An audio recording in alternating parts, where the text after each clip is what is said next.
Hello, welcome to another of the Talk Wildlife interviews. And today I have a very good friend of mine back, and that's Kenneth Tumusiime from the Murchison Falls project. He's here today to talk to us about the Shoebill project that he set up. Hi, Kenneth, how are you? I'm fine, Helen. How are you doing? Fantastic, fantastic. I'm probably not as warm as you. It's very cold out here. Yeah, we also had the heavy downpours last evening rather. All right, right. Okay, so what I want to do is I want to just sort of start off by talking about the shoebill, just to introduce it to people. So, Kenneth, the shoebill stork is a bird. It's a big bird. It's on the IUCN list as vulnerable and decreasing. And the population is estimated around 5,000 to 8,000, sort of down through a bit sort of Central Africa. What's the population like in Murchison Falls? So we have between 30 to 50 shoebill. 30 to 50. So 30 to 50. Is that 30 to 50? About 50, between 15 to 25 pairs. Ah, right. Okay. Yeah. Yeah. And how many chicks do they raise every year? So, because they only have single chicks, do they lay 2 eggs and then the one kills the other and they only have 1 chick? Is that right? Yeah. Mostly when it lays 2, definitely the other stronger one will always try its level best to kill the weaker one, because the first hatched chick is always stronger, so it struggles to kill the other. Right. So mostly should be raised only 1. Mostly on a rare occasion it can be 2. Two can still survive, but in most cases it raises only 1 chick in most cases. But on a rare occasion there can be 2, but I have never seen 2 before. Yeah. But at least, yeah, mostly 1. So is Uganda, because we're talking about the population within Murchison, is Uganda a stronghold for the shoebill? Is it a good region for the shoebill?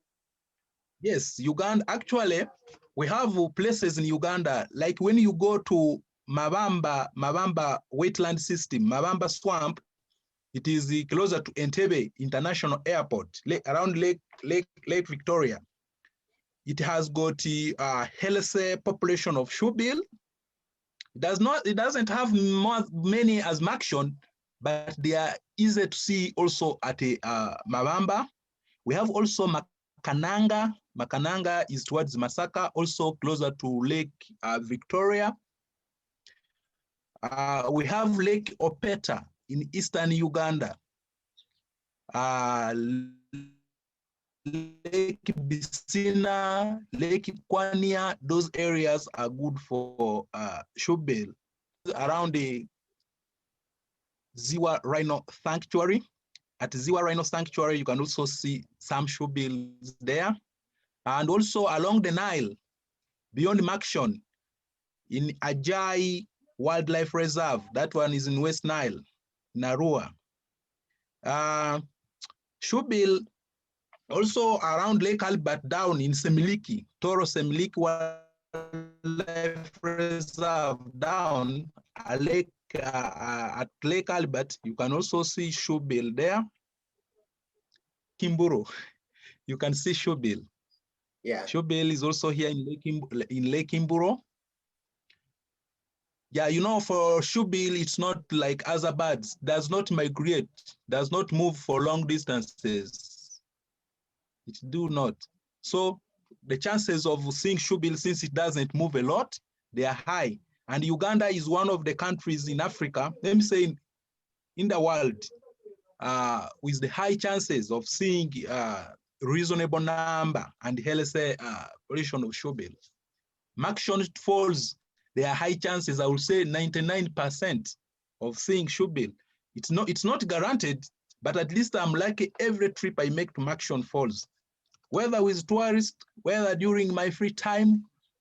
see Shoebill. And always when we go for Save Shoebill Conservation Project programs, always, I see more than one in Murchison Falls. And I have never been disappointed even at Mabamba, always. So Shoebill in Uganda, it is a sure deal. Even if you fail to see it in Mabamba. Yeah, I was going to say that, so that's one of the benefits, and one of the things that will actually help your program is the fact that the Shoebills are a tourist attraction. I started up this project after realizing there was a need to get community members involved in conservation, ecotourism and conservation programs in order to really restore the shoebill population. This project, it stretches from the top of Murchison Falls to Lake Albert. Right. So all the communities within that range are key priorities in this conservation effort. So far, we are dealing with two major areas. One of the issues we are dealing with is to really change community mindsets. You know, where Shoebill is, that area, it is shared with communities. They do fishing there. So communities around that place, they have bad perception. I can call it bad perception. They believe Shoebill is a bird of bad omen. So every time they come across that bird, they believe they don't catch fish. That's right. one. Yeah, two, communities, they have a feeling that they have not benefited directly from tourism around that area. Reason being, it's just the mindset. That's one. Two, they need to get involved. And we, as a responsible conservationists and people in tourism, we have a feeling that these communities, they really need to get directly involved by letting them understand the mechanism we use in this area. One,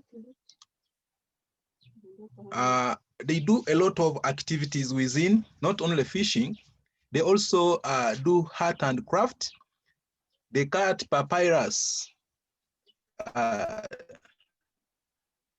trees and reeds from within the shoebill habitats for making mats, bags, and roofing their houses.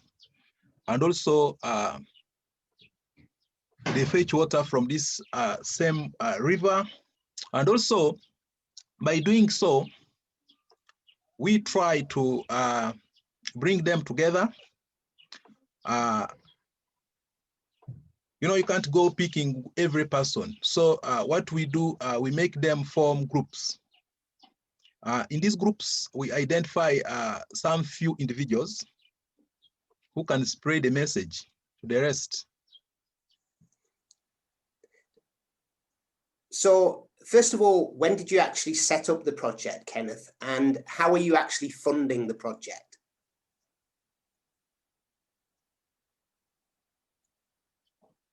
I set up this project, it was before Corona, COVID-19 lockdown. That was in 2019, around the November. Right, and how are you funding it at the moment? So currently we don't have funds. You know, we've been in Corona time, and I started this project as a person. Then I tried to bring some other people on the board whom I feel of the great importance to help this project move. But we are doing it without any support. We don't have funders. Donors are not there. Currently, we are trying. However, our area of operation, it has been invaded by floods. The communities where we are operating from, that is Wanseko and Ingwedo areas, you know, there is a rise in water levels in Murchison Falls National Park, and most of areas surrounded by Lake Albert. Most of the landing sites, fishing villages rather, community homesteads, especially those closer to the river Nile and Lake Albert, they have been actually displaced, properties destroyed, houses destroyed, and it becomes very difficult now to get people organized and involved directly in this activity. So trying to visit these people, try and see how we can help. But of course, now they need the serious help. They need the clothing, they need the beddings, they need the accommodation, shelters, houses destroyed. I will show you, sir, if you visit our page, you'll see some videos of Wanseko fishing village, how houses were swallowed up by waters, and even some tourist lodges close at Murchison Falls National Park, especially on the southern bank. They were all destroyed, taken over by water, like Baker's Lodge, the Nile Safari Lodge, the Tree House, all those lodges are along the banks of the Nile, taken by water. So currently, we had to first put our project on hold because it becomes very difficult for us even to do it, to operate, especially even during this coronavirus lockdown. Yeah. Many parts of the world were closed up. Yeah. So how are you once you're able to sort of go back in there once Corona's gone, how are you planning to sort of go back into those communities and first of all help, but also then to talk to them about the Shoebills? We have a plan. Our plan is we are setting up, I call it a liaison office in Wanseko. After setting up a liaison office, we're going to have our liaison officer there. I will not be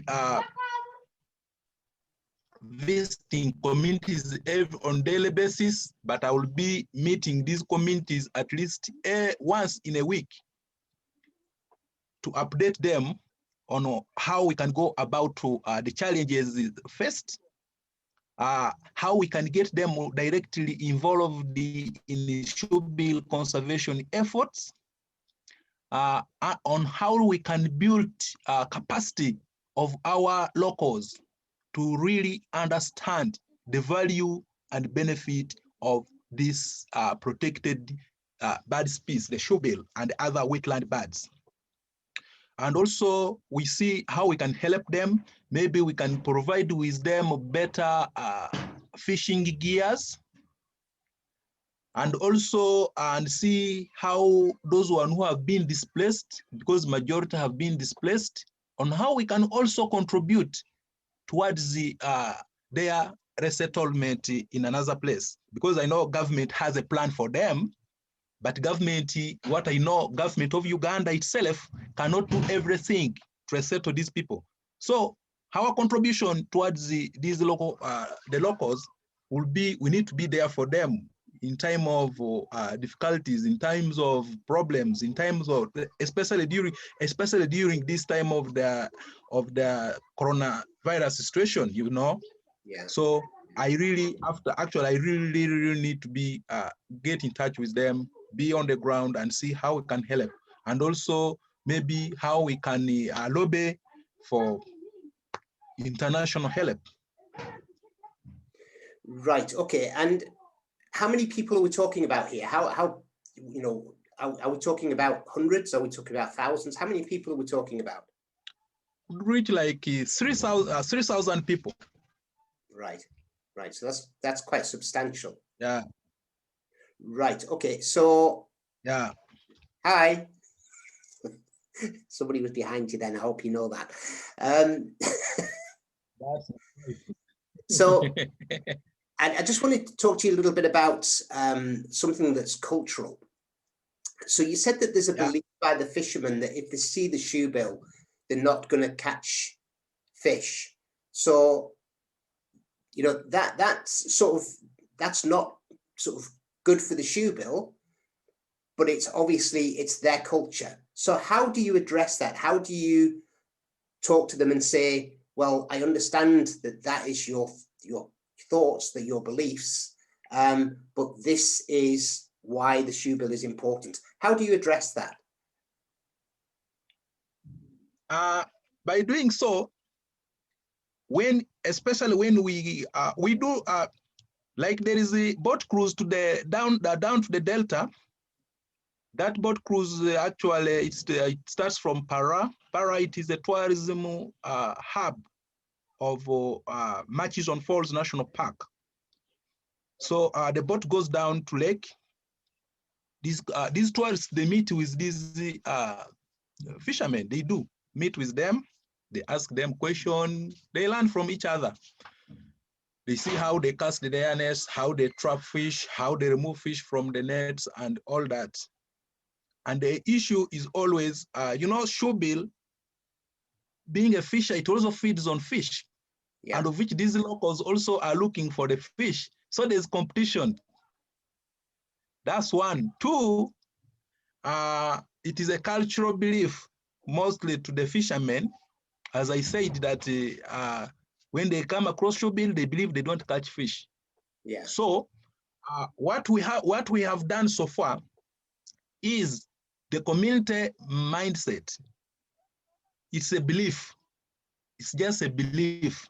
So since it is a belief, we have done our part by letting the community get to know that shoebill, that is its area, its habitat, and if it is removed from there, there is no way it can survive better.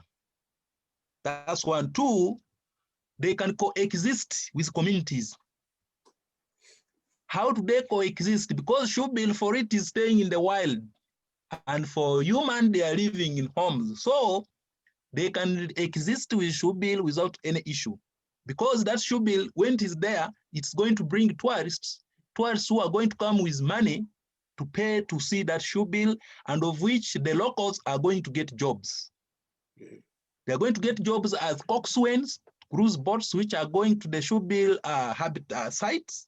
They're going to work as the local guides to interpret the information and about the shoebill to the tourists. Three, we are trying to get them involved in making handcrafts, of which they can sell to these tourists when they visit that area. Also, to also get them involved in agrotourism.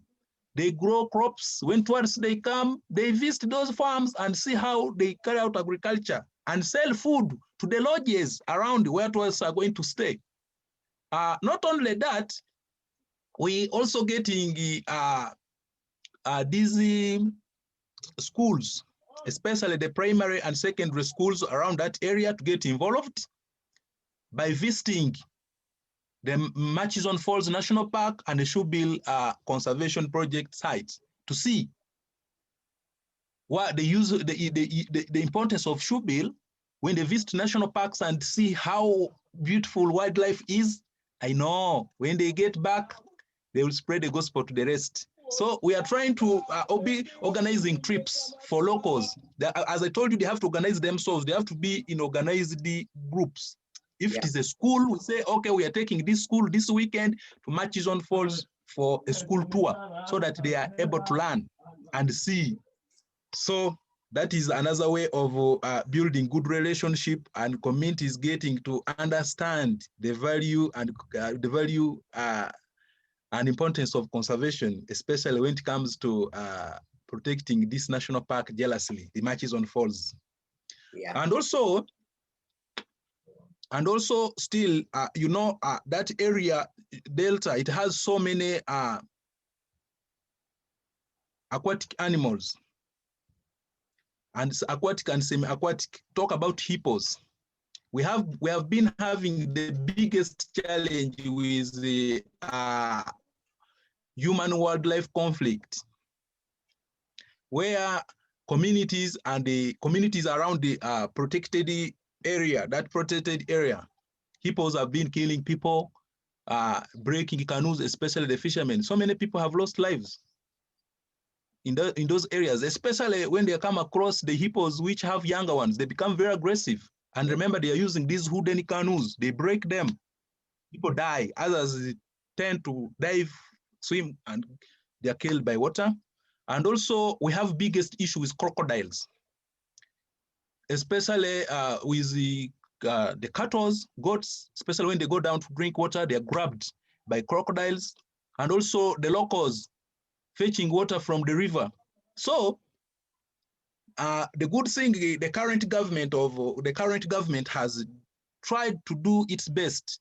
They have at least put boreholes and tapped waters in most community areas, so that even in those areas which are not accessible, where people cannot walk far away from their homes to go and look for water, at least Community Conservation Department of Murchison Falls National Park, I thank Mr. Wilson Kagoro, the current Community Conservation Warden at Murchison Falls. They have done a very great job. What they have done along the river, in those points where the communities go to fetch water, they have constructed some fence. So when you go to fetch water, you cannot have contact with crocodiles. There's a fence across, so for safety of the locals. And still, there's still more to come, but I believe we have a lot of expectation, and communities also have a lot of expectation, and some of them have started getting to know about the conservation benefit, especially those ones very closer to the project site, because we have not extended further the project in other areas. But they do know that the danger and the benefit, the danger of the dangerous part of the animals and the good part of the animals. So they can still coexist. So by looking after the shoebill, obviously it's not just the shoebill that benefits, it's other species as well, because you're looking after their habitat and you're educating the local communities to looking after the habitat and looking after the bird. What other species of birds and mammals are going to benefit from you guys looking after the shoebills? Especially around that area, it is also a very good spot for the papyrus gona lake. The papyrus gona lake. Nice. We have the Goliath heron, the largest heron in the whole world. We have purple heron. We have fish eagles, the African fish eagles around that area. We have, actually it is a migratory stopover point for most of migratory birds, especially the one which comes following the western, the Great Rift Valley. We have the gull-billed terns. There's so many other birds still. Talk about the ducks. Talk about the cracks. Talk about most of the water birds. Of the water. Talk about the crested crane, the gray crowned crane around that area. Talk about the saddle-billed stork. Talk about some birds as well. Talk about fish, the tilapia, the Nile perch, the catfish. Talk about the wildlife. Talk about the animals like elephants. So many elephants. When you go to Murchison Falls National Park and you want to see the largest concentration of elephants, go to Buligi area. That's Delta. Those areas have got bigger herds of elephants huge, dark, with bigger tusks. Talk about buffaloes, especially when it comes to dry season. All animals in Murchison Falls, they call River Nile, the Victoria Nile becomes the water refuge for these animals during dry season. And now we are entering dry season, starting from late January. It's going to be hot in Uganda, especially around Murchison. And that area where we are operating, it is the lowest point of the country, Uganda, which is below it is the lowest point of the country, Uganda, lying between 900, 290, between around there. It is low. It's not high. Like that's the lowest point. So that means it's very hot when it gets to dry season. Very, very hot. The temperatures are high, can go even up to, it ranges between 28 to 38. Becomes very hot during dry season. So most of the animal concentration, the biggest concentration of animals in Murchison Falls around Delta area. Reason being for water. So clearly a lot of what you're doing is sort of winning the hearts and minds of the community and working with the community, which is very similar to your other projects. And, you know, it's really great to hear that you're working so closely with the community. So I think if we leave it there for now, and maybe you can give us an update on the floods and how the project's going in maybe 6 months' time, and see what it's like from there. Does that sound okay with you?